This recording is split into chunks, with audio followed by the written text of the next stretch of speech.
नमस्कार, सुप्रभात।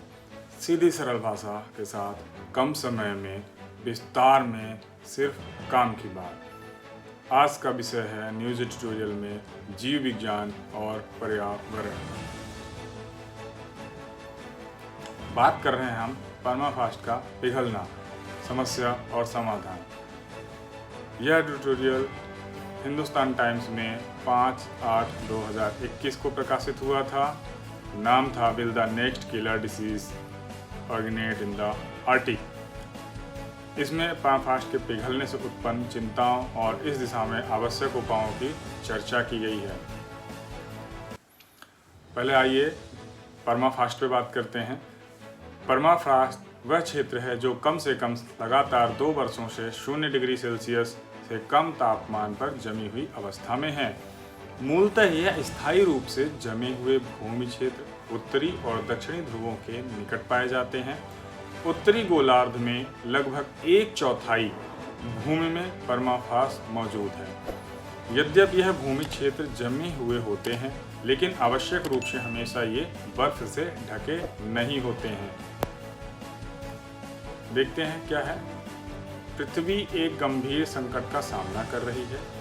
वैश्विक स्तर पर तापमान में लगातार वृद्धि दर्ज की जा रही है।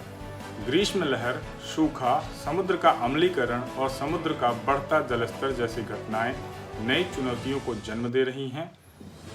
विश्व की लगभग 90% आबादी उत्तरी गोलार्ध में निवास करती है, जहां अधिकांश आबादी उष्णकटिबंधीय और उपोष्णकटिबंधीय क्षेत्रों में संकेंद्रित है।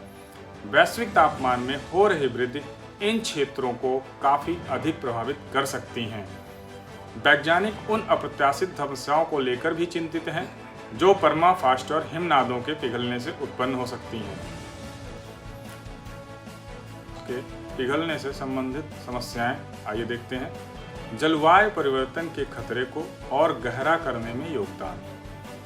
आर्कटिक क्षेत्र में विश्व के अन्य क्षेत्रों की तुलना में तापमान दुगनी तेजी से बढ़ रहा है। नतीजतन वर्ष भर जमी रहने वाली परमाफ्रॉस्ट पिघल रही है। परमाफ्रॉस्ट के पिघलने से जलवायु संकट के प्रभाव और गहरे हो जाएंगे, क्योंकि इस प्रक्रिया में संग्रहित कार्बन का उत्सर्जन होता है। इसी प्रकार समुद्री बर्फ और भूमि को ढकने वाली बर्फ की चादरों का पिघलना तापमान में वृद्धि की गति को तेज करेगा, क्योंकि बर्फ में जल की तुलना में अधिक एल्बेडो होता है। उष्णकटिबंधीय चुनौतियां उच्च अक्षांशों में देखने को मिल सकती हैं। जो बीमारियां आमतौर पर भूमध्य रेखीय बेल्ट को प्रभावित करती हैं, उनका प्रसार अब उच्च अक्षांशों की ओर हो रहा है। मच्छर, किलनी और अन्य कीट इनमें से कई रोगों के प्रसार के वाहक हैं। वेस्ट नील वायरस, जिसका पहला मामला वर्ष 1999 में सामने आया था, प्रत्येक वर्ष संयुक्त राज्य अमेरिका में सैकड़ों मौतों का कारण बनता है। बढ़ते तापमान के साथ आर्कटिक के कुछ हिस्सों सहित कनाडा में वेस्ट नील वायरस की उपस्थिति अधिकाधिक सामान्य होती जा रही है। जूनोटिक या पशुजन्य रोगों की व्यापकता। बढ़ते तापमान के कारण बत्तख और कलहंस जैसे जंगली पंछियों के पर्यावासों में भी बदलाव आ रहा है, जो प्रायः एवियन फ्लू के वाहक होते हैं। रूस में पक्षियों से मनुष्यों में H5N8 एवियन फ्लू के संक्रमण का पहला मामला दर्ज होने के साथ इस खतरे की पुष्टि भी हो गई है। लोमड़ियों जैसे अन्य जंगली पशुओं के पर्यावासों में परिवर्तन से भी रेबीज रोग के भौगोलिक वितरण में वृद्धि हो सकती है। महामारी का खतरा। चिंता का यह अन्य विषय ऐसे विषाणुओं और जीवाणुओं का उभार भी है जो महामारी पैदा करने की क्षमता रखते हैं। रोग पैदा करने में सक्षम ये सूक्ष्म जीव सैकड़ों या हजारों वर्षों तक निष्क्रिय बने रह सकते हैं। वर्ष 1918 के स्पेनिश फ्लू पैंडेमिक का कारण बनने वाले H1N1 इन्फ्लुएंजा वायरस के साथ ही चेचक उत्पन्न करने वाले विषाणुओं की आनुवांशिक सामग्री परमाफ्रॉस्ट में पाई गई है। चेचक जिसका उन्मूलन कर दिया गया था, जैसे वायरस का फिर से उभरना चिंताजनक होगा, जबकि इसके लिए अब नियमित टीकाकरण की गति धीमी पड़ गई है। तिब्बत के पठार से प्राप्त वायरस के नमूने। ये स्थितियां केवल आर्कटिक क्षेत्र तक ही सीमित नहीं हैं। हजारों वर्ष से बन रहे हिमनदों की बर्फ पिघल रही है। हाल ही में तिब्बत के पठार की हिमनदों में 15,000 वर्ष पुराने वायरस पाए गए हैं। आगे की राह क्या है? जलवायु परिवर्तन की गति पर रोक लगाना। जलवायु परिवर्तन की गति को कम करने और परमाफ्रॉस्ट की रक्षा करने के लिए यह अनिवार्य है कि अगले दशक में वैश्विक CO2 उत्सर्जन को 45% तक कम किया जाए और वर्ष 2050 के बाद उन्हें शून्य के स्तर पर लाया जाए। जलवायु परिवर्तन के शमन के लिए वैश्विक सामूहिक कार्रवाई की आवश्यकता है। कोई एक देश अपने उत्सर्जन में कटौती करता है तो इसका कोई लाभ नहीं होगा यदि अन्य देश भी इसका पालन नहीं करते। क्षरण की गति पर नियंत्रण। वैज्ञानिक पत्रिका नेचर ने आर्कटिक के पिघलने से सर्वाधिक प्रभावित जैक वशवन ग्लेशियर के सामने 100 मीटर लंबा बांध बनाने का सुझाव दिया है ताकि इसके क्षरण को नियंत्रित किया जा सके।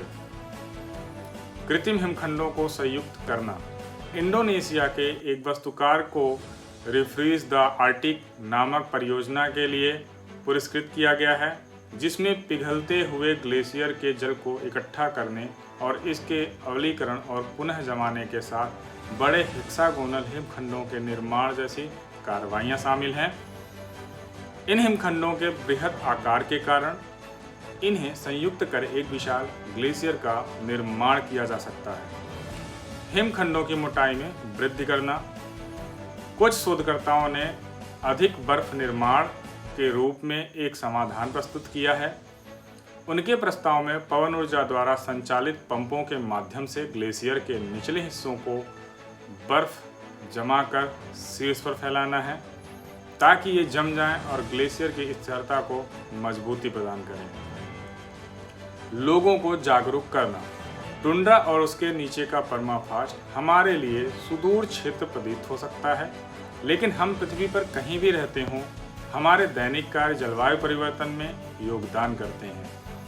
अपने कार्बन फुटप्रिंट को कम कर ऊर्जा कुशल उत्पादों में निवेश कर और जलवायु अनुकूल व्यवसायों, कानूनों और नीतियों का समर्थन कर हम विश्व के परमाफ्रॉस्ट को संरक्षित करने और पृथ्वी को लगातार कर्म करते दुष्चक्र को टालने में मदद कर सकते हैं। निष्कर्ष क्या निकला है? प्रत्येक देश को जलवायु परिवर्तन और ग्लोबल वार्मिंग को अपनी विदेश नीति के शीर्ष एजेंडे में शामिल करने की आवश्यकता है।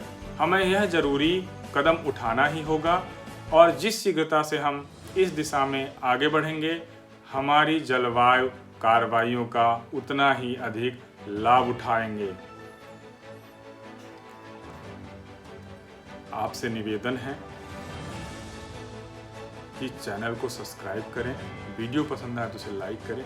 यहाँ पे न्यूज़ एडिटोरियल और न्यूज़ से जुड़ी सारी खबरों को कवर किया जाएगा, साथ ही कुछ रोचक तथ्यों को लेके आया जाएगा जो आपके आगामी परीक्षा में आ सकते हैं। नमस्कार।